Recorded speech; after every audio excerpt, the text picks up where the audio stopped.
My husband strangled me to the ground until I passed out because I refused to give his coworker our airline credit, so I left and made sure he'd pay for what he did. My husband and I got married 2 years ago, and we were to go to France and Germany for our honeymoon. We saved for the tickets, and to be honest, I paid for most of them. This is both a second marriage, and our finances have stayed separate for the most part due to my insistence. We have tried to go 3 times to our honeymoon, and lockdowns or illnesses have left us stateside. My husband is well traveled, and I haven't visited many places. I have tried to talk to him about using the credit to go somewhere in the States, but he insists we wait. He is stingy with money, and I have paid the majority of every trip we have done, which is mostly with my children. He has made me feel really bad about wanting to change the plans because he says it's giving up on our honeymoon. I haven't been anywhere, and even going to the coast would be amazing. Today, when I got home from work, he said he had a coworker who is stuck in Florida on vacation due to a flood that happened there recently. He says her car was totaled and has no way to get back to work or job. He offered to fly her back with our credit. I was dumbfounded. I asked if we will be paid back and he shrugged and said he doesn't feel like she needs to because she is going to RN school. I am an RN and I would hard for every dime I make working in ICU. He didn't ask me to use the credit.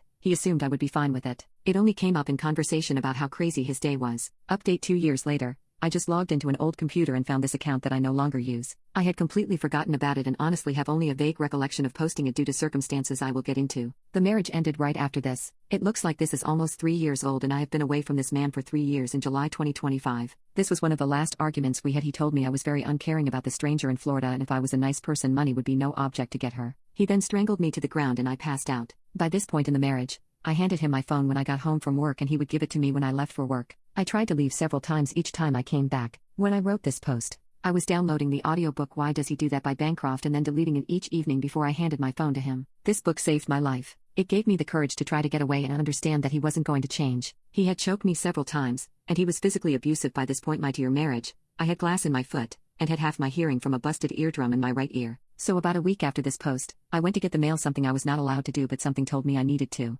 In the mailbox was a $35,000 check for my inheritance of my aunt. I stuffed it in my panties and it stayed there until the next day when I could leave with my purse and my dog. I called my daughter and she came to pick me up. I didn't even have shoes on. That was July 1st, 2022. I'll save you all the work it took to get to where I am today, but I will say that my life is good. My life is joyous. My life is safe and peaceful. I'm officially divorced and it took 2 years of him kicking and screaming to do that. He is yet to pay me a dime for the house that I bought and I don't expect to see it as he is in contempt. I am not sure if he was having an affair with that woman or not. Most likely he was getting to the point where he was. All evidence point to that. I don't care though, I was so far gone that I don't even remember the post. It was like complaining about the smell of smoke when your whole house is on fire. To the woman who told me to use the credit and go to the coast a year ago, I did. I took one of my daughters and we went to Oregon and Washington. We hiked, we sunbathed on the beach. We rock hounded, we did all the things.